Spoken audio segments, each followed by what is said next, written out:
We've all been there. You're sitting in an exam, you have studied for weeks, you know the material inside and out, but then you look at the question and your mind just goes completely silent. It is one of the most frustrating feelings in the world. But what if I told you there's a way to fight back? You know that feeling, don't you? That sudden, terrifying emptiness right where the answer should be? It feels like all your hard work just, poof, evaporated into thin air. Well, you are definitely not alone, and more importantly, what's happening isn't what you think it is. And here's the crucial thing to understand. The information isn't gone. Oh no, it's still in your brain, probably filed away pretty neatly. The issue is that stress has basically just slammed the filing cabinet door shut and locked it. It's a problem of access, not storage. There's actually a scientific name for this. It's called retrieval failure. And honestly, just knowing that it's a known, temporary biological response can be incredibly reassuring. Your brain is just reacting to pressure, but that reaction doesn't have to be the end of the story. Not at all. So how do we pick that lock? Well, that's what we're here to do. We're going to build a mental toolkit. We're talking 3 simple, powerful, and incredibly fast techniques you can use right there at your desk to get that filing cabinet open again.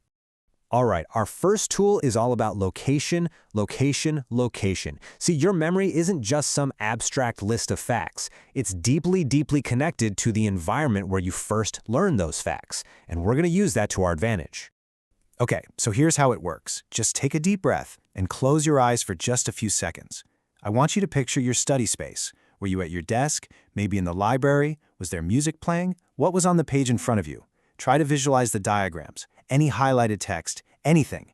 You're just looking for one small hook to pull the rest of that memory out. So why on earth does this work? Well, it's because our memory is basically this giant web of associations. By mentally recreating the original learning context, you're literally lighting up the neural pathways that lead directly to the information you need. You're giving your brain the right map. Okay, let's move on to tool number 2. And this one is a fantastic little brain hack. Sometimes all your memory needs is a tiny little nudge, a starting point, to get the whole thing rolling. So if you're stuck on a specific term, just jot down the letter you think it might start with. What if you have no idea? No problem. Just scribble the alphabet A to Z in the margin of your paper. As you scan through it, you're not trying to force the answer. You're just looking for a letter that triggers a feeling, a little spark of familiarity. Now, this little trick works because our brains often group words together by their sounds. So by focusing on that first letter, you're activating what's called the phonological cluster, or the answer is stored. It's kind of like knowing which shelf in the library to look on, which makes finding the right book so much easier. Okay, our third and final tool is for when you really need to switch from panicking to problem solving. Instead of trying to pull the perfect answer out of thin air, we're going to rebuild it, piece by piece, using logic. I want you to stop focusing on what you've forgotten. Instead, focus on what you do remember. Break the question down. What are the key words? What topic is this about? What other ideas or formulas are related to it?